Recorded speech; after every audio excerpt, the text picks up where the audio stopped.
Estamos iniciando o programa Revista do 30 e ao nosso lado o Sérgio Castilho, que irá comentar e analisar os fatos, as notícias que são destaques na cidade de Tupã.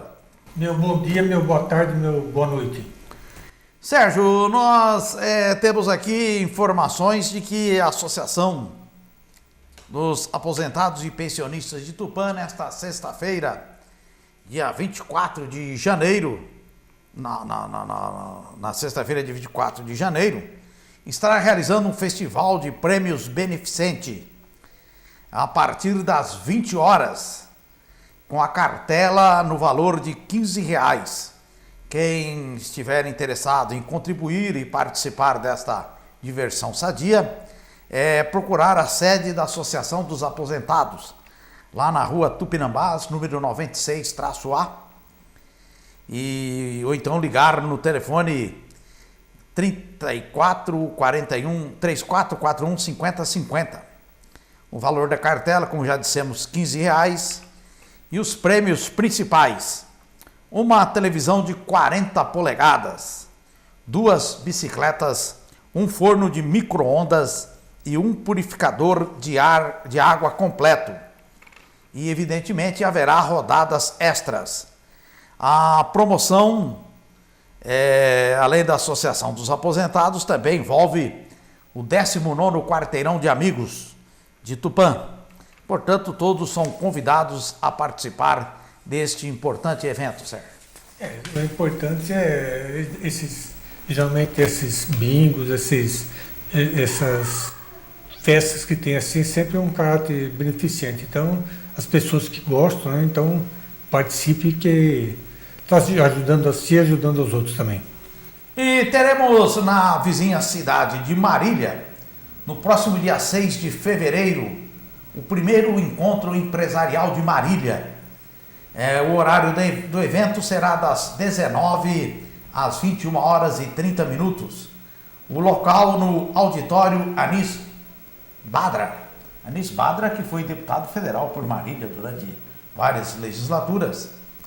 Lá no Univem, Centro Universitário de Marília, cujo endereço é a Avenida Higino Musi Filho, 529, em Marília. A programação prevê o credenciamento às 19 horas, às 19h30, atuação empreendedora do Sebrae de São Paulo na região de Marília, que envolve Tupã, e talk show com empresários de sucesso.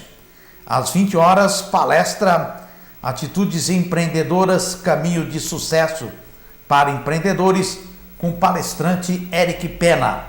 E às 20h30, um café de encerramento.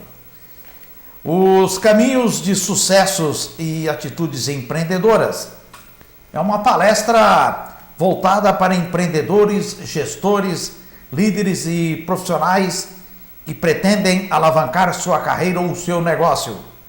Eric Pena abordará a importância da inovação para gerar valor e atrair consumidores, apresentando as oportunidades do mercado, destacando as principais atitudes empreendedoras que colaboram para o sucesso, além de ferramentas para vender mais e motivar as equipes.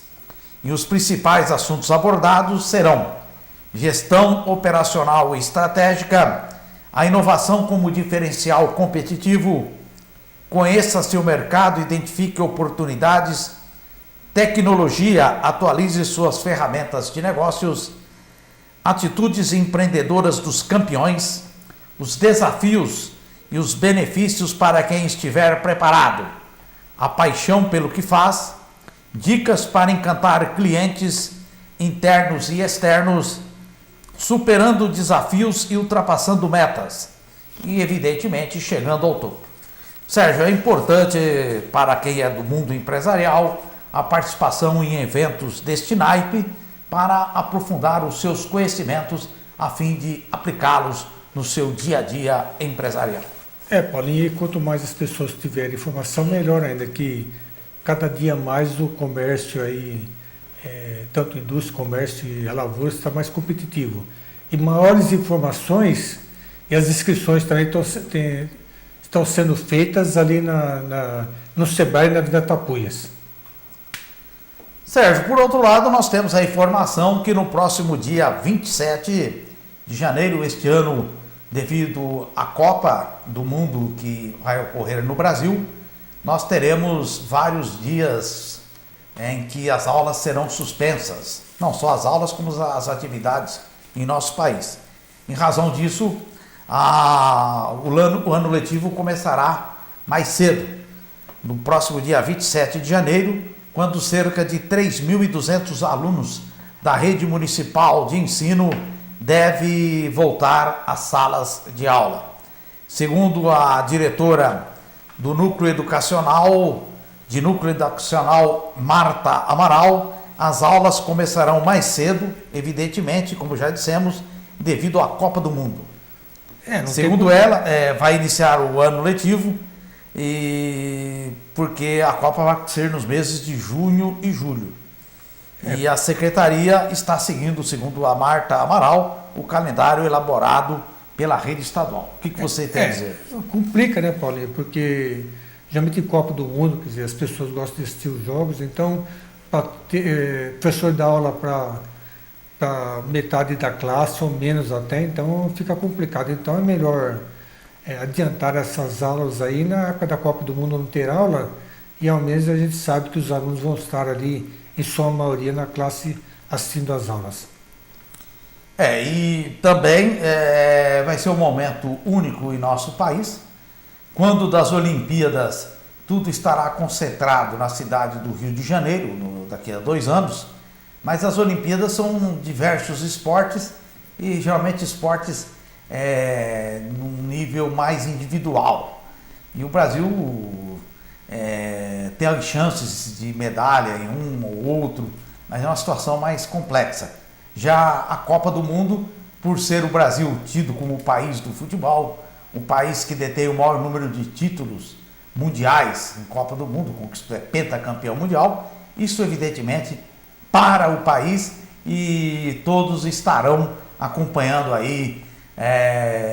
Antigamente era o pé do rádio, né? Isso. Hoje, na frente da tela da televisão, todos estarão aí, para e passo, acompanhando a movimentação, não só da seleção brasileira, mas também dos outros países, principalmente dos que são mais favoritos ao título. A exemplo do que tivemos aí, esse treino aí, que foi a Copa das Confederações, quando se esperava que fosse um grande fracasso em nosso país, e acabou sendo um sucesso, embora realizada no mês de grandes manifestações populares contra os políticos, contra os governos, governo federal, governos estaduais, governos municipais, mas mesmo assim superou as expectativas, e a esperança é de que o Brasil consiga realizar uma grande Copa do Mundo, com algumas falhas, evidentemente. Nenhum país subdesenvolvido como o Brasil em vias de desenvolvimento, mesmo a África do Sul, conseguiu entregar tudo aquilo que a FIFA exige como padrão, ou seja, mobilidade urbana e etc. Essas obras são interessantes porque elas acabam ficando em definitivo para a população, os metrôs, o acesso de via rápida e etc. Mas de uma forma ou de outra, o Brasil está se capacitando aí para a Copa do Mundo. Foram liberados milhares de voos extras para cruzar o território nacional. As empresas de aviação estão investindo nisso. Estão investindo porque dá lucro, porque se desse prejuízo elas não estariam reivindicando. A rede hoteleira já está deixando o governo de cabelo em pé, porque cobrando demais. Já está cobrando demais, e o governo já está preocupado com isso, porque pode afastar turistas também do nosso país. Quem faz o preço também, né, Paulinho? Quem faz o preço é o consumidor. Acho que começa a cobrar demais também. Ele cai fora. Cai fora e acabou. Quer dizer, ele pode vir aqui no Brasil uma vez e não voltar mais. Então, as pessoas que são muito gananciosas por dinheiro, tem de pensar que cobra um pouco mais barato, que ele pode conseguir aquele mesmo turista em todos os anos depois, e acaba dando lucro. Quer dizer, o que ele deixou de ganhar agora vai ganhar lá na frente. Mas ele quer ganhar tudo e vai perder lá na frente. Eu me lembro disso aí, Sérgio, quando teve os Jogos Abertos de Tupã de 1971, a então administração municipal divulgou um panfleto alertando aos comerciantes que se preparassem para aquele evento, principalmente os açougues, supermercados, que eram poucos na cidade. A cidade era muito mais provinciana à época, e isso daí acabou ocasionando um excesso de preço na cidade. Naquele tempo não existia freezers, que hoje a delegação vai e já leva um freezer, leva cozinheiro, leva tudo. Naquele tempo tinha que comprar tudo na cidade, e acabou acontecendo um efeito até, como você disse, o contrário. As pessoas que para cá vieram começaram a não comprar, porque muitas quitandas, naquele tempo existiam muitas quitandas, já que não existiam supermercados, muitos armazéns acabaram por elevar os preços, afugentando os próprios fregueses do dia a dia.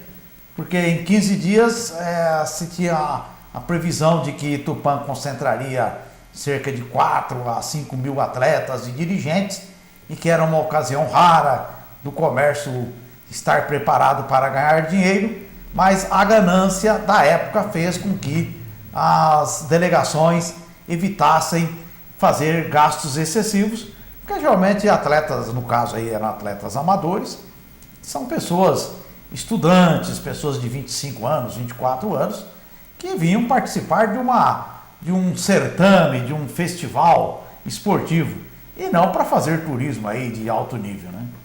Porém, a mesma coisa que você vai em cidades praianas, melhor coisa mesmo não vai na época de férias escolares, não vai na época de Natal, no Novo nem nada. Procure ficar lá de segunda a sexta, por exemplo, porque ficar no sábado e domingo, ou na época de férias escolares, ou festas, é gastar o que tem e o que não tem. Então, se essa turma gosta muito de ganhar dinheiro, às vezes ganha só uma vez só também, depois não ganha nunca mais. Então, eu acho que nada, quem faz a inflação, muitas vezes é o governo que também arrecada demais e devolve de menos, e gasta mais, mas a população também que tem de... E muitas vezes é inflação especulativa, né? A população também, qualquer coisa que sai de novidade, a população vai lá comprar. Não, deixa passar uns tempinhos, tem alguma novidade, deixa passar uns tempinhos, que aquele preço vai lá embaixo. E nós estávamos falando aí da questão da rede municipal. As escolas, por outro lado, as escolas públicas vão receber livro didático até o dia 10 de fevereiro. As obras já começaram a ser distribuídas e, segundo o Fundo Nacional de Desenvolvimento da Educação, 57% já foram entregues. Para este ano, há uma novidade no material, os objetos educacionais digitais.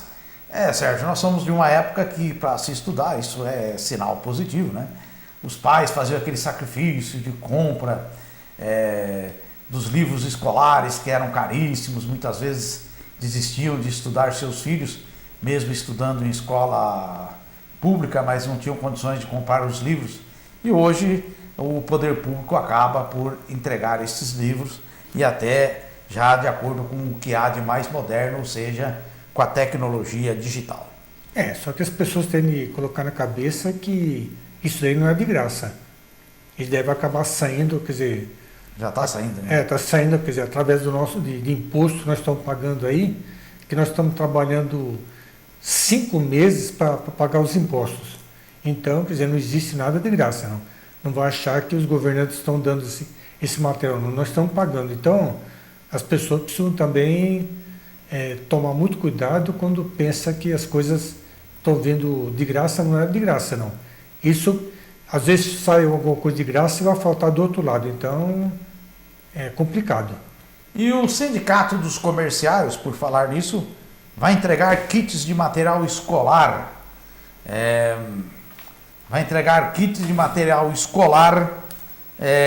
Básico para seus associados que se inscreveram no programa dentro do prazo que venceu no último dia 10 de janeiro. A Mauri Mortágua, que é presidente do Sindicato dos Comerciários, ressaltou que este é um programa de alto alcance social mantido pelo sindicato já há vários anos. Portanto, 800 kits aí de material escolar sendo entregues aí pelo Sindicato dos Comerciários de Tupã aos seus associados. E Sérgio, nós vamos daqui a pouco, vamos agora a um rápido apoio cultural e retornaremos aí com as datas, os eventos, as datas comemorativas e outros fatos aí relacionados a este mês de janeiro de 2014. Portanto, dentro de instantes, retornaremos com o programa Revista no 30.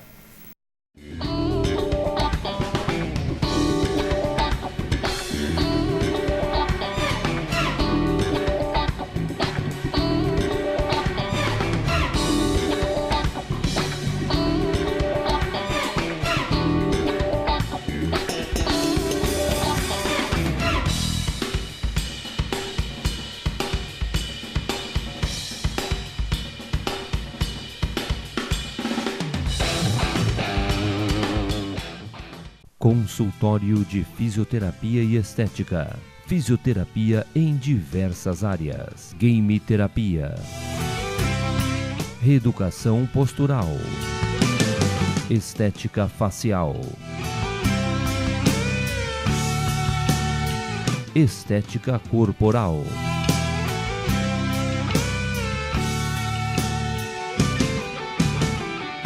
Pilates. Consultório de Fisioterapia e Estética.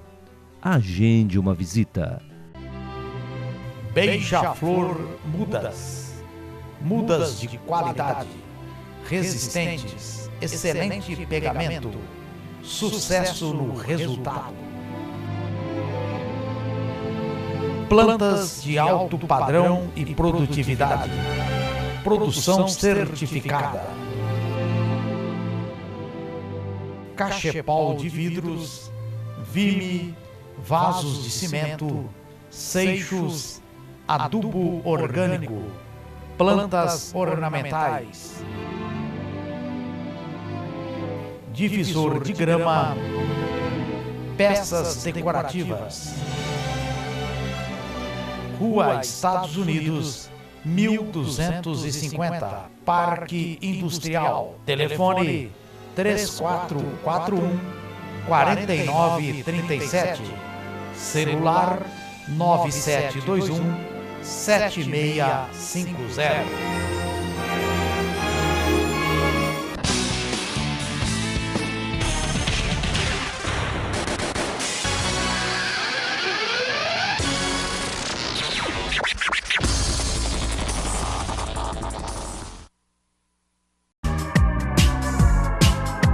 Gostosos, nutritivos, saborosos, uma variedade de confeitos irresistíveis. Amendopan, a deliciosa energia para uma vida saudável. Produtos alimentícios Amendopan, delícias para todas as idades. Amendopan, o sabor gostoso de ser muito mais Amendopan.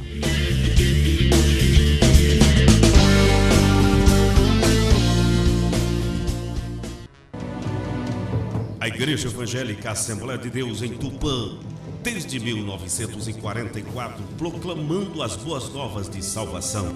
Igreja Sede, Rua Chavante 762, Centro. Pastor Presidente Josué Giunco.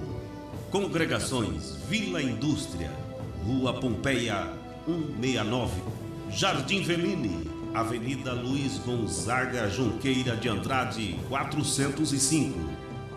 Parque Ipiranga, Rua João Capioto, número 80, Jardim Unesp, Avenida Domingos da Costa Lopes, 1065, Jardim Jaçanã, Rua João Gutinique, 131. Venha e participe dos trabalhos em todos os finais de semana em nossas congregações. Seja abençoado por Deus.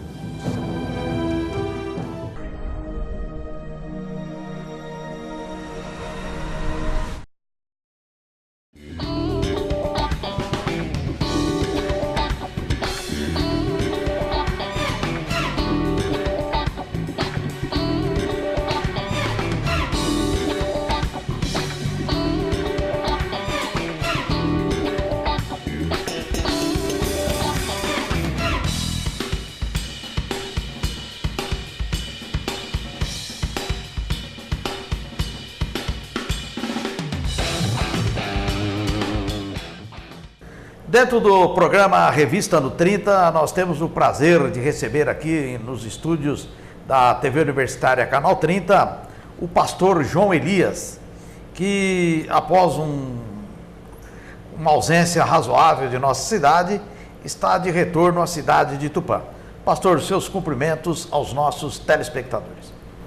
Paulo, muito obrigado pela acolhida, muito obrigado pela gentileza de me convidar para este programa. E eu quero realmente iniciar com um forte abraço aos telespectadores desta emissora e à população de Tupã, que eu me considero quase um tupaense, né? Por isso, essa é a razão do nosso retorno, da nossa volta para cá.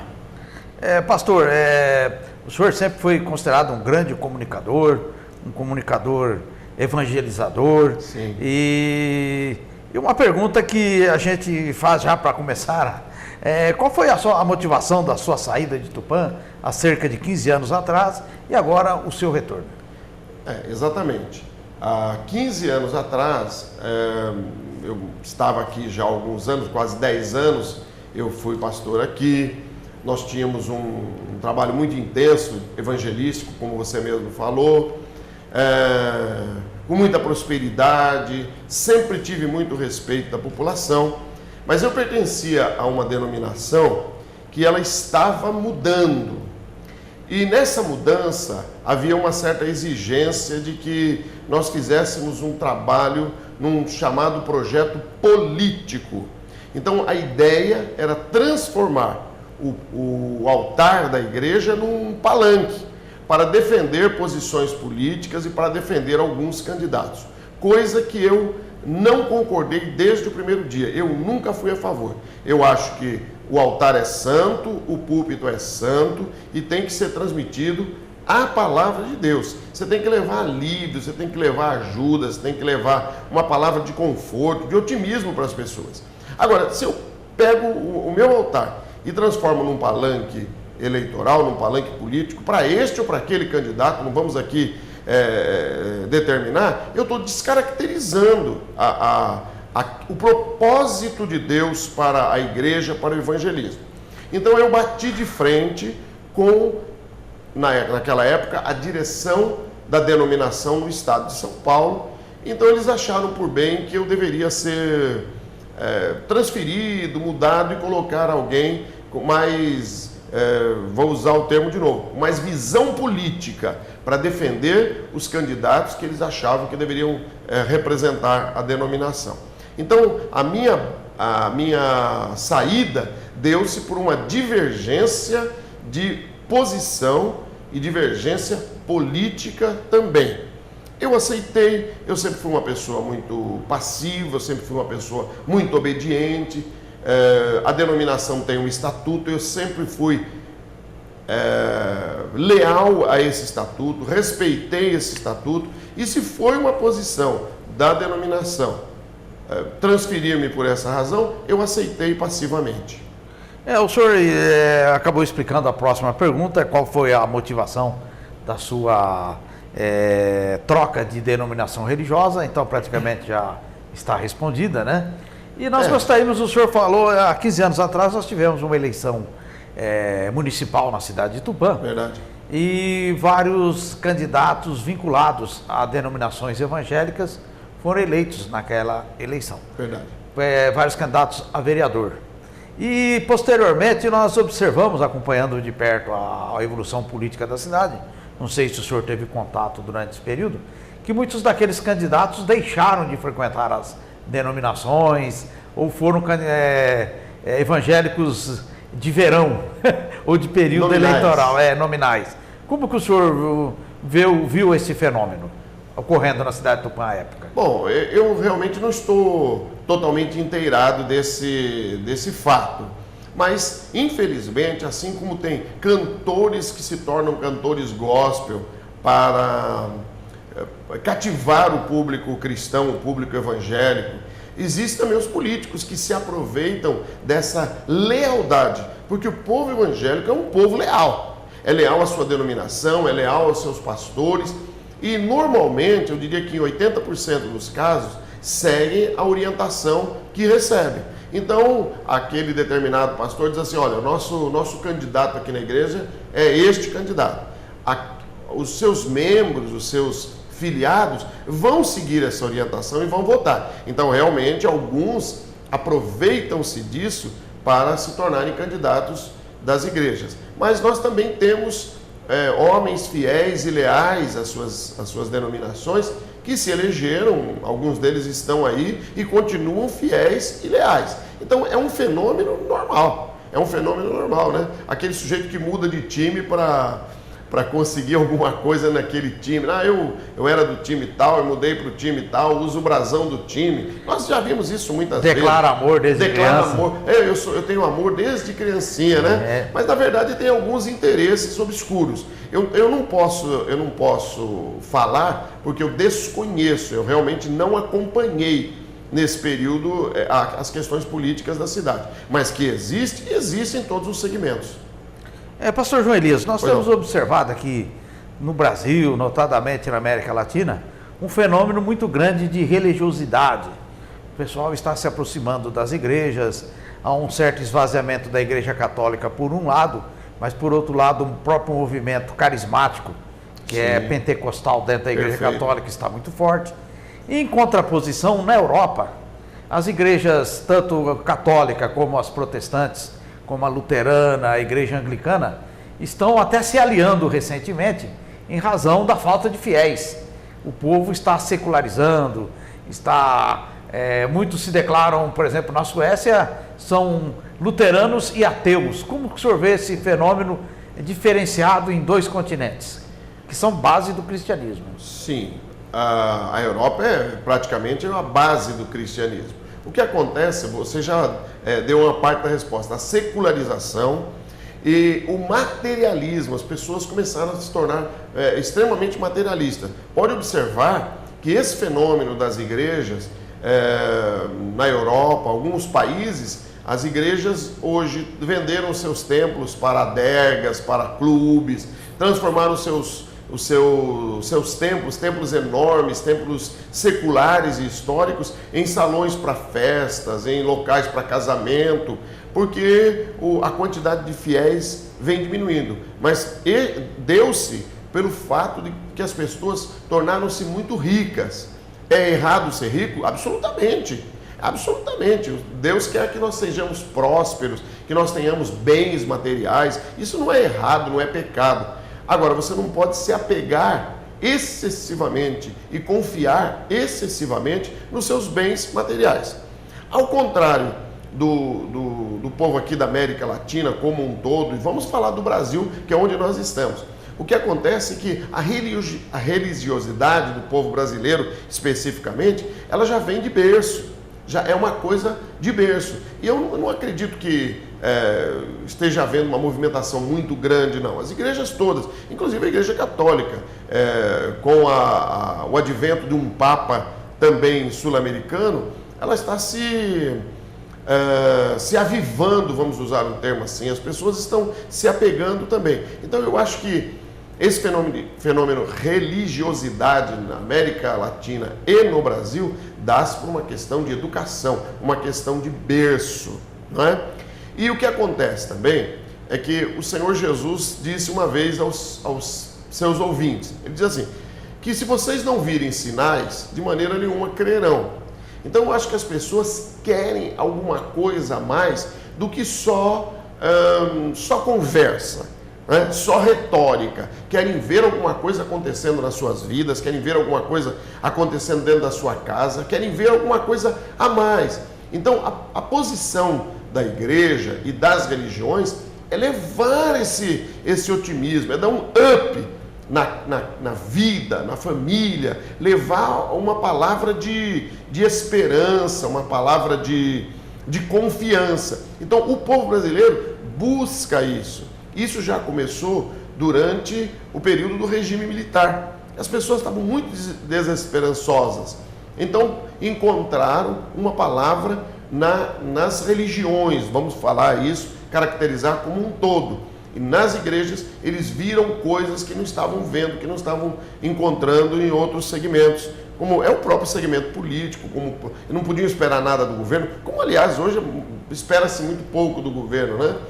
Mas, então as pessoas estão vendo na religião. Eu, por exemplo, você falou meus 15 anos fora, alguém esses dias me perguntou, o que é que mudou na sua vida nesses 15 anos? Eu disse, simples, eu estou 15 anos mais velho, tenho menos cabelo, né? Mas a minha fé continua a mesma. A minha fé está inabalável. Aquilo que eu cria há 15, há 30 anos atrás, há 40 anos atrás, quando eu iniciei o meu ministério, que eu já sou pastor há 39 anos, agora em março eu completo 40. Não mudou em absolutamente nada. A minha fé continua a mesma. E é justamente isso que as pessoas estão buscando. Uma fé que não mude, uma fé inabalável. Já na Europa não. Na Europa foi se arrefecendo. Na Alemanha, por exemplo, as igrejas são mantidas pelo Estado. Então não dependem de contribuição, não depende de nada. Depende do Estado. É o Estado que mantém, o Estado que põe um salário, vamos assim dizer, um sustento para os pastores. As igrejas são isentas de pagamento de energia, de impostos, de água e de outras coisas. Então, realmente secularizou-se, misturou-se demais e as pessoas não estão vendo nada diferente. Pastor Joanias, outro assunto que chama hoje muito a atenção na questão religiosa e principalmente na Inglaterra já está dando o que falar. E a gente volta, o senhor citou o seu companheiro de Rotary, Jorge Mário Bergoglio, porque ele é rotariano. Sim, também. Ele é rotariano também. E existem algumas acusações dentro da Igreja Católica, da ala mais conservadora, que ele representaria a maçonaria judaica dentro da igreja, algumas coisas, teorias conspiratórias, né? Então o Papa Francisco, ele, enquanto cardeal de Buenos Aires, ele entrou em conflito com o governo Kirchner, no que se refere à legalização do casamento gay, que é outra polêmica aqui no Brasil. Aqui a própria justiça já tomou as providências e regularizou. Certo. E já no Vaticano, como Papa, ele passou a ter outra ideia. Não que ele regularizou o casamento gay, mas começou a ter uma aceitação de que as pessoas que procuram a Deus não devem ser discriminadas e etc. E a nossa formação como cristãos, nós vemos da moral judaica, né? Sim, que condena o homossexualismo, etc. Como que o senhor vê essa movimentação, não só dentro da Igreja Católica, mas com outras denominações? Sim. Por exemplo, eu li na revista The Economist, que é inglesa, né? Sim. Que na Inglaterra a Igreja Anglicana é que é a igreja oficial. Perfeito. E a Igreja Anglicana da Rainha. É a Igreja da Rainha. E ela já estava começando a ter problemas que alguns casais homossexuais estariam ingressando na justiça por preconceito, discriminação, na medida em que a igreja oficial é mantida pelo Estado e não celebra casamentos homossexuais. Como que o senhor vê todo esse clima hoje, dessa chamada modernidade, entre aspas? Exatamente. O que acontece é que de tempos em tempos alguns assuntos são levantados e se tornam assuntos polêmicos. Isso não é um fenômeno brasileiro, europeu, é um fenômeno mundial. Alguns países são extremamente radicais, em específico os países islâmicos, que condenam até a morte as práticas homossexuais. E que tem origem judaica também. Que também tem origem judaica, não deixa de ser. Mas são situações muito delicadas e elas têm que ser tratadas uma a uma. Você citou aí o Papa Francisco. A questão, como eu disse, eu não sou católico, eu não estou muito inteirado nas questões católicas, mas eu acho que a posição dele é uma posição sensata, assim como todo líder. O líder não pode ser radical. Eu sou obrigado a citar o Senhor Jesus novamente, que diz que a gente não tem que pender nem para a direita e nem para a esquerda, ou seja, nem para a frieza e nem para o fanatismo. Você tem que ficar no meio termo, tem que ser um conciliador. Tanto os católicos como os evangélicos, a posição da liderança tem que ser uma posição conciliadora. Então, nós estamos vivendo um momento em que certos costumes hoje são polêmicos, amanhã, num futuro bem próximo, vão se tornar corriqueiros e normais. Eu me lembro quando eu era criança que era muito desonroso para um homem andar na rua sem chapéu. Certo. Então os homens usavam chapéu. Meu avô tinha uma coleção de chapéu. Ele não saía para ir à padaria, ao açougue, ao mercado, seja lá onde for, ao banco, sem estar de chapéu. Ele achava que era uma coisa muito desonrosa. Hoje esse costume já não existe mais. Já não é uma prática. Hoje é o boné.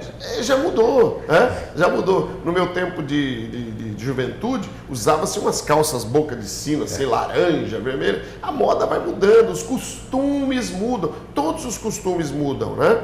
Então, hoje é um fenômeno que tem muita discussão, mas que é um fenômeno que vai passar também. Qual é a posição da igreja evangélica como um todo? Nós não aceitamos a prática homossexual, mas nós temos amor pelos homossexuais, porque são pessoas, são vidas, têm alma, têm espírito, então eu tenho que respeitar a pessoa. A sua prática, a prática que ele escolheu, pode não estar de acordo com a Bíblia que eu prego, que eu ensino, mas eu respeito a pessoa, eu respeito o ser humano e eu respeito a sua posição. Essa é a posição da igreja cristã. Pastor João Elias, por outro lado, a sua denominação, Agnus, que significa cordeiro, né? Sim, Agnus significa cordeiro. Quais, assim, o nascituro dela enquanto denominação, sim, a sede central, a estrutura da denominação? Então vamos lá. A igreja Agnus surgiu em 2010, por meio de um pastor muito conhecido, muito respeitado, o reverendo Ernesto Tacconi.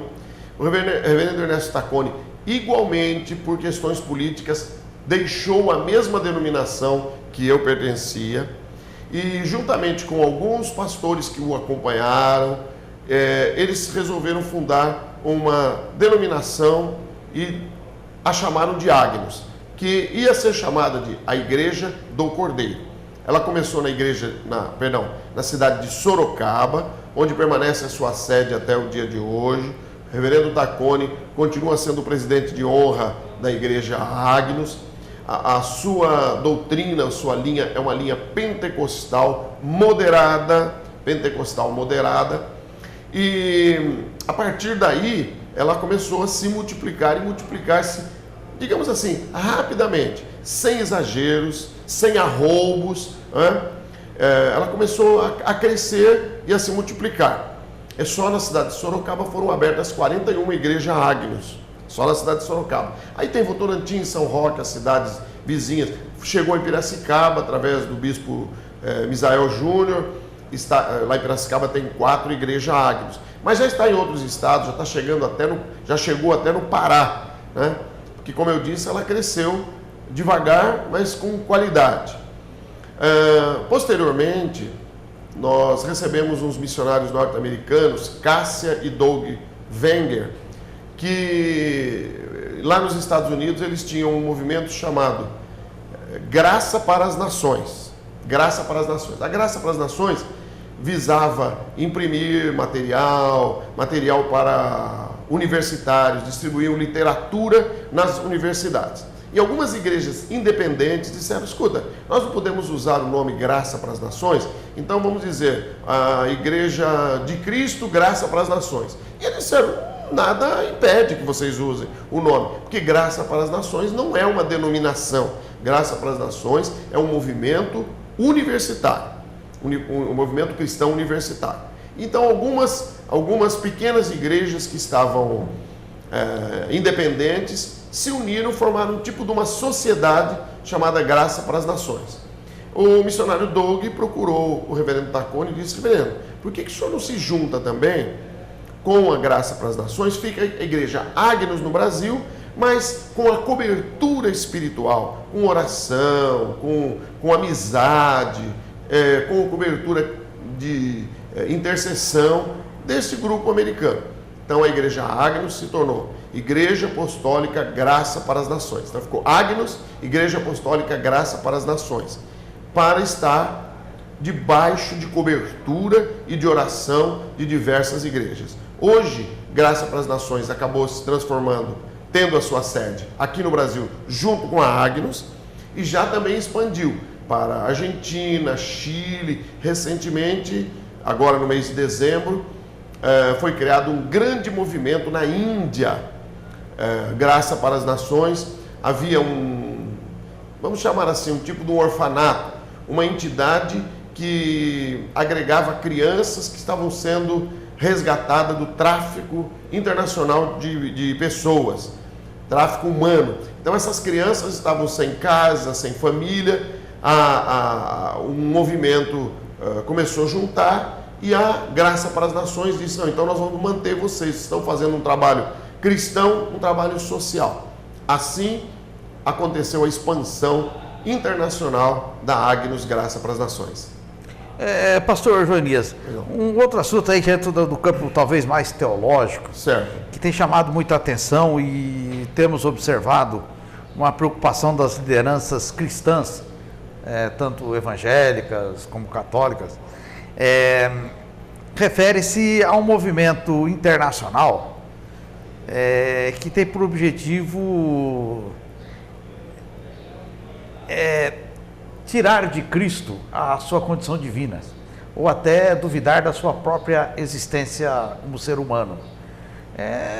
Dizendo que as teorias de Agostinho, que foram do século IV, V, foram teorias que não tinham fundamento histórico.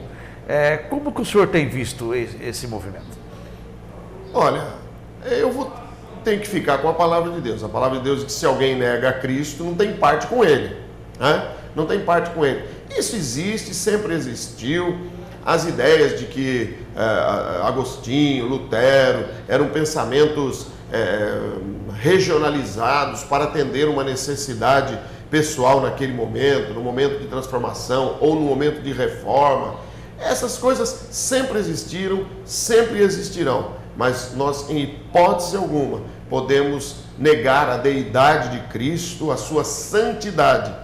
E eu vou dizer uma coisa para você, existem mais provas de que o Senhor Jesus passou por esta terra do que, por exemplo, Pedro Álvares Cabral tenha chegado ao Brasil, embora sejam fatos históricos, né? Então, existem muito mais provas e em todos os momentos a arqueologia, a história está encontrando essas provas irrefutáveis. E eu sempre digo, contra fatos não há argumentos. Pastor Joanias, nós gostaríamos também de dizer aqui a respeito, nós falamos já do Rotary, que o senhor inclusive é companheiro até do Papa, curiosamente, mas dentro do espírito ecumênico, né? Claro. As suas atividades como rotariano, já há muitos anos o senhor é rotariano? Eu sou rotariano, já está completando 16 anos. E em Rotary eu fiz praticamente tudo, tenho trabalhado muito, eu gosto muito de Rotary. Eu encontrei em Rotary um pensamento muito parecido com aquele que eu tenho. Dar de si antes de pensar em si. Certo. Então, com esse pensamento, eu fui convidado. Eu tenho um amigo que me disse assim, não, você precisa vir para o Rotary, ter um ambiente social, conhecer outras pessoas fora do seu ambiente de igreja. Eu fui conhecer Rotary, eu gostei, eu achei, como eu disse, a linha de pensamento muito parecida com a minha. Eu tenho uma vida muito simples, eu gosto de ter uma vida simples. Eu acho que nós não precisamos de sofisticação, nós não precisamos de exagero. E em Rotary eu encontrei isso também, a oportunidade de se doar, a oportunidade de se dar, a oportunidade de trabalhar pela comunidade, por aqueles que não foram muito bem assistidos, talvez pela sorte, né? Eu fui rotariano em Araçatuba, depois eu mudei-me para a Capela do Alto, não havia Rotary lá, eu fui para Araçoiaba da Serra, onde eu estive até agora, dia 7 ou 10 de novembro, e depois eu vim para cá e fui muito bem recebido pelo Rotary Clube Tupã Vanuiri, tenho participado das reuniões e estou disposto a servir, a trabalhar em prol da comunidade, nos dois sentidos, com a igreja, no campo espiritual e no campo social também. O templo da igreja Agnus em Tupã é localizado?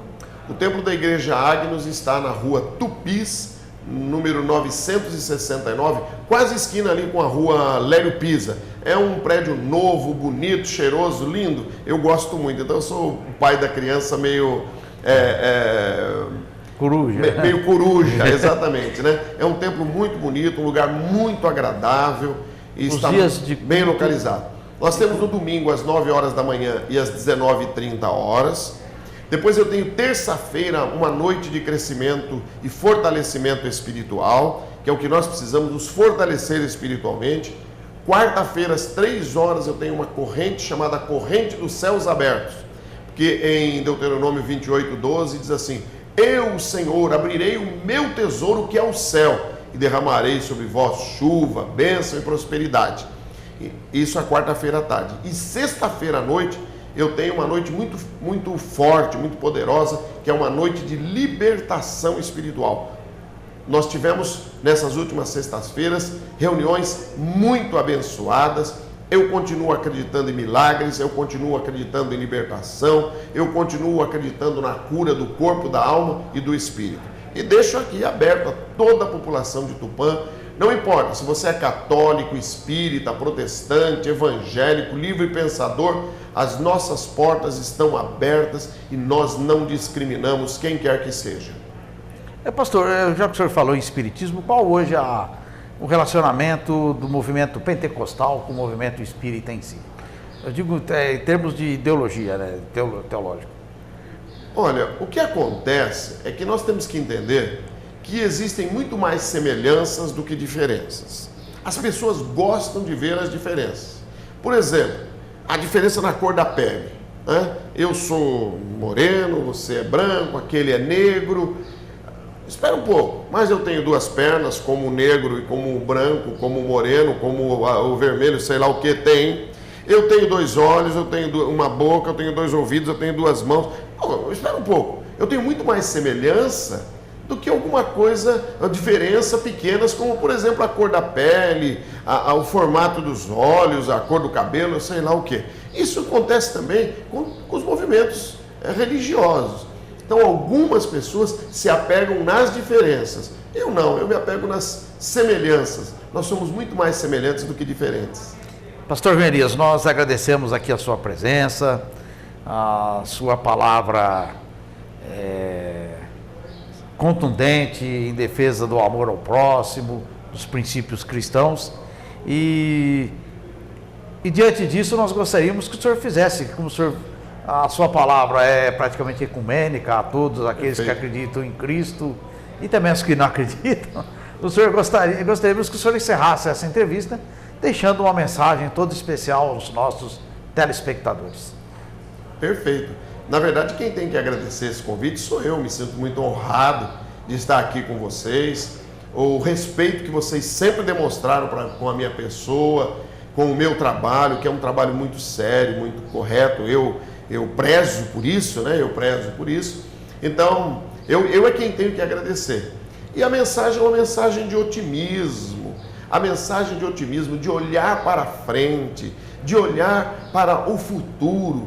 A palavra de Deus diz assim: ensina-nos a contar os nossos dias, de maneira tal que alcancemos corações sábios. Todo mundo quer ter sabedoria, viver bem. Eu digo que agora, batendo na trave dos 60 anos, eu tenho muito mais conhecimento, muito mais experiência do que eu tinha com 20, evidente. Nós alcançamos com a idade, com a experiência, corações sábios. Mas veja o que diz a Escritura: a contar os nossos dias. Como é que nós vamos contar os nossos dias? O passado, ele já passou. Pode ter sido bom, você pode ter um passado maravilhoso, ou um passado triste, um passado ruim, um passado triste que você não quer nem lembrar. Ótimo, mas ele já passou, ficou para trás.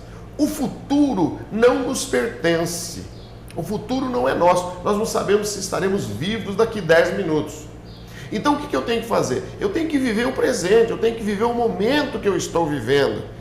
Esse momento agora é que tem que ser vivido, que tem que ser curtido. Então curta a sua família, viva próximo daqueles que você ama. Se você tem os seus filhos, curta os seus filhos. Se você tem netos, curta os seus netos. Se você tem amigo, curta os seus amigos. Mas com 2 coisas: não esquecendo o passado, para você respeitar as pessoas hoje, e planejando o seu futuro. E o futuro, a nossa vida, nós temos que ter a nossa vida na pessoa do Mestre Divino Jesus Cristo. Ele é a nossa vida, Ele é a nossa salvação. E eu encerro dizendo: entrega o teu caminho ao Senhor, confia nele e Ele tudo fará. Recebemos, portanto, aqui em nossos estúdios a visita do pastor João Elias, que é o responsável pelo templo da igreja Agnus na cidade de Tupã, templo localizado lá na rua Lélio Pisa, esquina com rua Tupis, e retornaremos dentro de instantes com a sequência do programa Revista no 30.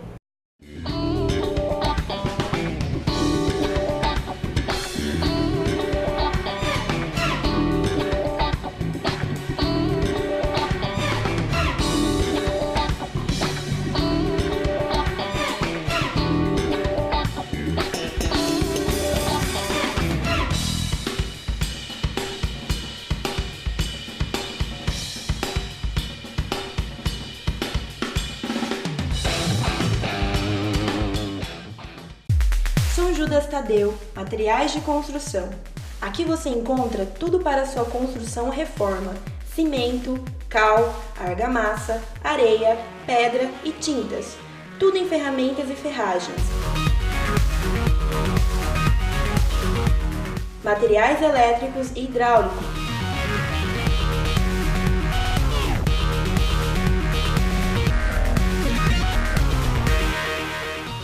Precisou de materiais para sua construção ou reforma?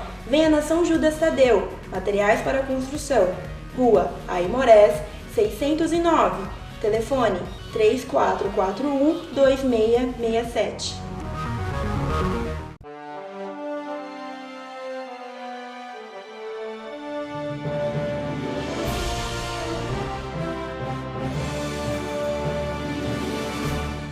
Guerino 600, um nome, uma marca. Hoje, suas empresas quebraram as fronteiras do estado de São Paulo, indo até os estados do Paraná e Mato Grosso do Sul. São mais de 100 cidades servidas. Orgulho de um povo, orgulho de uma cidade. São mais de 250 ônibus e 500 funcionários. Milhares de quilômetros rodados todos os dias. Centenas de pessoas transportadas a cada hora. Guerino 600, um nome, uma marca.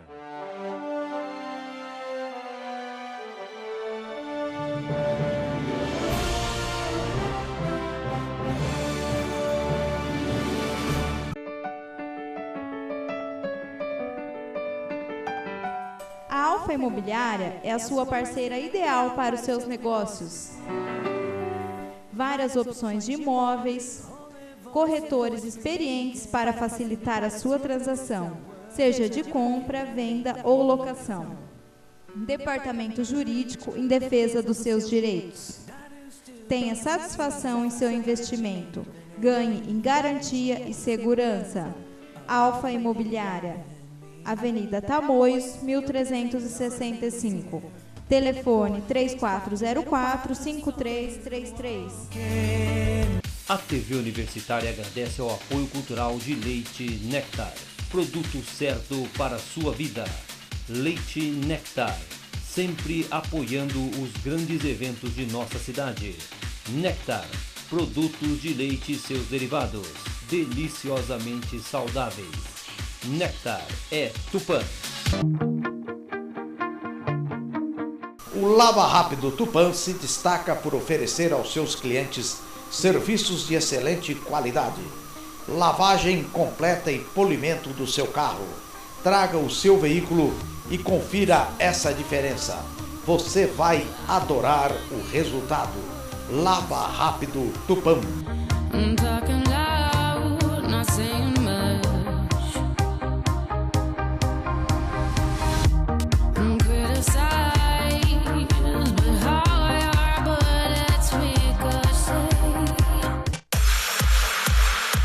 Malharia Central, a melhor malharia da cidade. Profissionais treinados para fazer o melhor. Produtos confeccionados com a melhor matéria-prima. Tecnologia a serviço da melhor qualidade.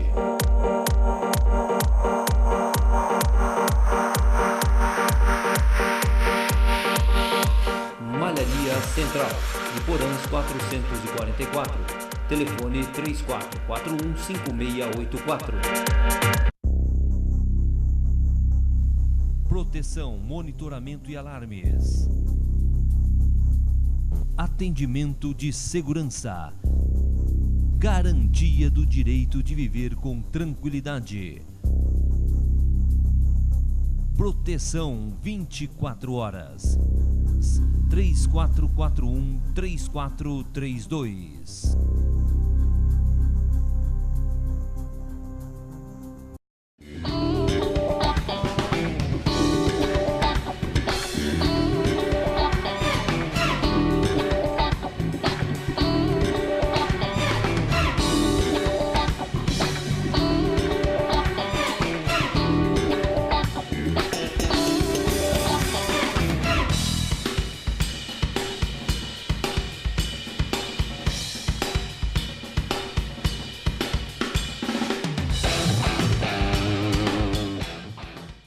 Estamos apresentando o programa Revista no 30. E Sérgio Castilho, vamos aí às datas comemorativas, aos eventos, aos destaques que você tem aí a informar ao nosso público telespectador.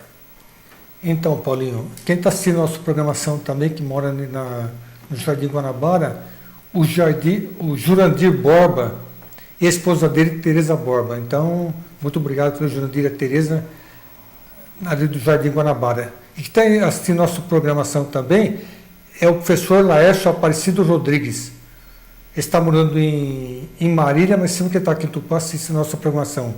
E quem está assistindo a nossa programação também é a doutora Natália Domingues Silva, ali da rua Tupinambaranas. E, Paulinho, está tendo também uma circular aqui dos 5 comerciários, como vai ser pago as horas extras dos comerciários aqui em Tupã. Então, toda e qualquer informação dos sindicatos dos empregados no comércio de Tupã e região, que fica ali na rua Guernazes, entre a Potiguaras e Carijós. E também tem outro panfleto também dos horários do clube dos comerciários, que fica ali na rua Imores, que era antigo Clube Guanajara. Então, o próprio sindicato também tem essas informações sobre os horários que funciona o Clube dos Comerciários. E nós temos aqui também no mês de janeiro, no dia 12, dia do empresário da contabilidade. Parabéns aos contabilistas do Tupã e região. Dia 15, dia do compositor, dia dos adultos, dia 17, dia do Tribunal de Contas, dia 20, dia do farmacêutico. Parabéns a todos os funcionários de farmácia, farmacêuticos aqui do Tupã e região.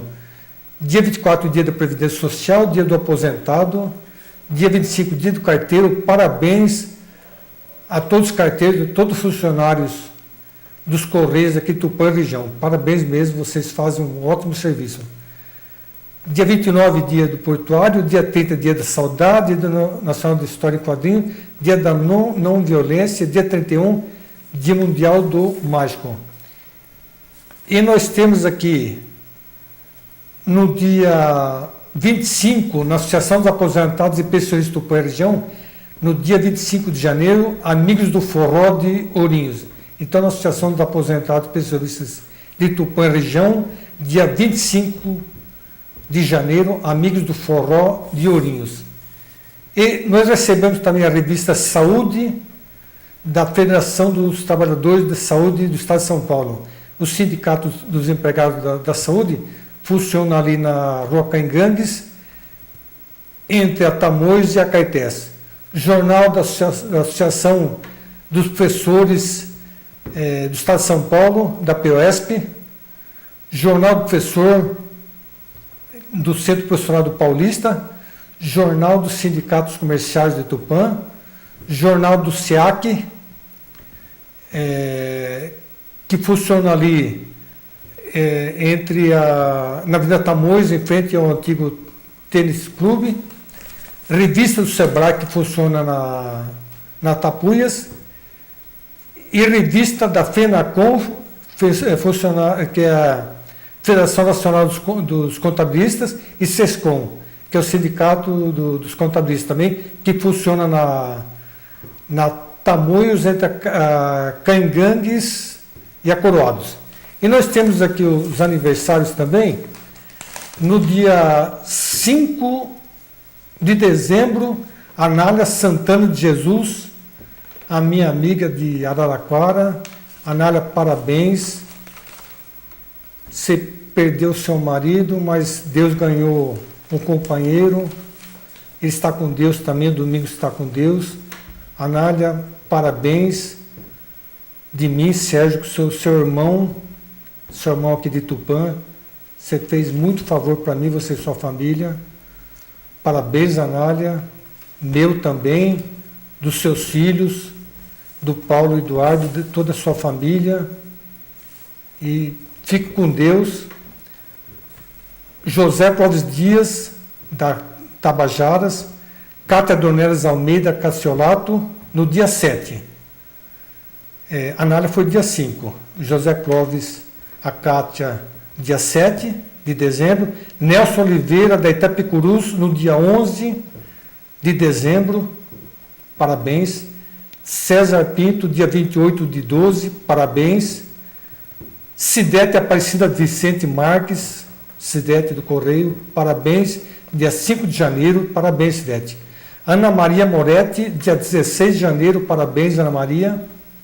Miriam de Souza, 20 de janeiro, parabéns, Miriam, pelo seu aniversário. Natália Oliveiras Alvarenga, 23 de janeiro. Natália, parabéns, Natália, pelo seu aniversário.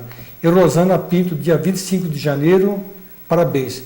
Então, recapitulando aqui, né, Anália Santana de Jesus, beijos, parabéns pelo seu aniversário. Seu marido faleceu, infelizmente, mas Deus ganhou um companheiro. Anália, beijo do seu irmão aqui, Sérgio Tupã. Paulinho. E nós temos aí a informação de que a Prefeitura Municipal de Tupã está normalizando a coleta do lixo orgânico, que agora está sendo realizado pela própria municipalidade. O secretário do Meio Ambiente, Renan Pontelli, explicou que o fim da terceirização da coleta de lixo, que com o fim da terceirização da coleta de lixo, a Prefeitura poderá economizar até o final de 2014 cerca de R$1.500.000. Ele afirmou também que o serviço prestado à população pela Prefeitura já está sendo normalizado e que a coleta de lixo orgânico deverá estar normalizada dentro de 45 dias. Sérgio, como que você viu aí? Havia uma polêmica muito grande quando na administração anterior o prefeito decidiu terceirizar a coleta de lixo e a empresa Leão de Ribeirão Preto assumiu aqui na cidade de Tupã esses serviços. E agora a prefeitura reassume de novo a coleta do lixo orgânico. Como você vê isso? É uma questão de economizar para os cofres públicos? Foi um fracasso o serviço prestado? A sua opinião a respeito disso? A minha opinião é o seguinte, Paulinho, quando coloca assim na mão de firmas aí para coleta de lixo, quer dizer, muito bonitinho, quer dizer, botam caminhões novos e tudo, mas tem aquele problema, quer dizer, de uma hora para outra pode ser rompido o contrato, ou a firma pode ir para falência, ou tem problema de fluxo de caixa que não consegue manter o serviço a contento. Então é complicado mesmo. E coleta de lixo, você sabe que você não pode deixar acumular muito, não, porque senão vira foco de doenças também. E infelizmente tem muita gente também que pega o lixo reciclado e coloca no lixo comum, em vez de separar para o reciclado. Então, quer dizer, foi uma maneira que a prefeitura também teve outro jeito mesmo, teve que fazer isso daí. Se fosse uma firma semi-estatal, eu acho que 51% da prefeitura, 49% da iniciativa privada, talvez dava até para controlar melhor ainda, mas quando é uma firma totalmente desvinculada da prefeitura, acabou complicando a história aí e felizmente a prefeitura está fazendo um belo serviço aí, está fazendo deixando juntar o lixo, porque isso é um problema de saúde pública. E falando de prefeitura, Paulinho, parabéns também à Prefeitura Municipal Tupã, ao prefeito municipal, ao vice-prefeito também, ao secretário Geraldo Magela, a todos os funcionários da prefeitura que estão fazendo ali o serviço de manutenção do Estado Municipal, reformando, colocando grama, deixando o serviço ali muito bonito mesmo, e a gente espera que o Tupã já se mantém nessa divisão que subiu, se manter já está muito bom. Se subir mais, melhor ainda. Só que a gente também tem que dar apoio e não é só ficar dando palpite. Então, de vez em quando, se não for toda hora, de vez em quando vai assistir um jogo e levando dinheiro também. Parabéns, então, aos funcionários da prefeitura, prefeito, vice-prefeito, ao Geraldo Mageli, todos aí que estão diretamente ou indiretamente, a diretoria do Tupã também, ao Tupanzinho, diretamente e indiretamente, estão dando maior força para que a gente tenha um belo estado ali. E Sérgio, por outro lado, a presença também, nós já falamos em serviços públicos, a presença de uma nova empresa de transporte circular aí na cidade de Tupã, a Cooper Brasil, está apresentando alguns problemas, algumas reclamações a respeito do atraso no trânsito, no atraso dos coletivos. Foram feitas algumas reportagens, muitos defendem a empresa, dizendo que os motoristas são educados, que o atendimento é bom, que os ônibus estão bem equipados, mas muitos reclamam que algumas vezes são obrigados a esperar por muito tempo a passagem do coletivo nos pontos determinados. E em entrevista concedida à imprensa pelo responsável do setor operacional da Cooper Brasil, Davidson Francisco dos Santos, ele alegou que o atraso dos ônibus aconteceu devido ao trânsito intenso e afirmou que já pediu aos motoristas que respeitem os horários. Quer dizer, é uma empresa nova na cidade, um assunto que o transporte público é polêmico em qualquer lugar do mundo, principalmente no Brasil, mas vamos torcer aí para que dê certo, porque quem será beneficiado com isso será a população que utiliza o transporte coletivo, que deveria ser utilizado pela grande maioria da população, porque lamentavelmente nós somos um país que circulamos aí com uma pessoa dentro de um veículo, poluindo, gastando combustível, ou em cima de uma moto que gasta menos, mas coloca em risco a segurança da população, principalmente daquele que está transitando em cima da moto. Então, o certo seria o Brasil ser um país em que se adotasse o transporte coletivo. Nós somos um país de transporte individualista, egoísta, e nós temos que torcer para que dê certo esse novo sistema que foi implantado na cidade de Tupã. Haja vista, porém, que um ônibus, por exemplo, carrega aí 50 pessoas, quer dizer, 10 vezes mais que um carro. Um carro ocupa aí 2, 3 vezes o tamanho de um ônibus. Olha a diferença. Então, eu acho que tem que ser o transporte coletivo, tem de ser incentivado mesmo, ou feito conforme a coisa, também vai a pé, que às vezes não muito longe. Agora tem jeito que ele pega o carro para ir a 100, 200 metros, ele pega o carro. Então, quer dizer, a pessoa tem que ter um pensamento também mais positivo. Agora, eu acho que tudo daí, problema que pode estar vendo aí com a empresa aí de ônibus, eu acho que vai chegar tudo a um consenso aí, e muitas vezes os motoristas também acabam pegando o trânsito aqui na Avenida Tamoios, que mesmo... É que todos eles têm que atravessar o... Tento atravessar Tamoios e a Aimorés, né? A Aimorés está ficando complicado também, o trânsito da Tamoios, quer dizer, é muito caro para pouca rua. Sérgio, nós vamos agradecendo a atenção dos nossos telespectadores com esse nosso primeiro programa do ano de 2014. Nós entregamos o microfone a você para as suas considerações finais, para as suas despedidas aos nossos telespectadores. Quero agradecer vocês por nos ter assistido. Muito obrigado. Até a próxima e fique com Deus. Agradecemos mais uma vez a atenção dos nossos telespectadores, prometendo retornar na próxima semana, se Deus assim nos permitir.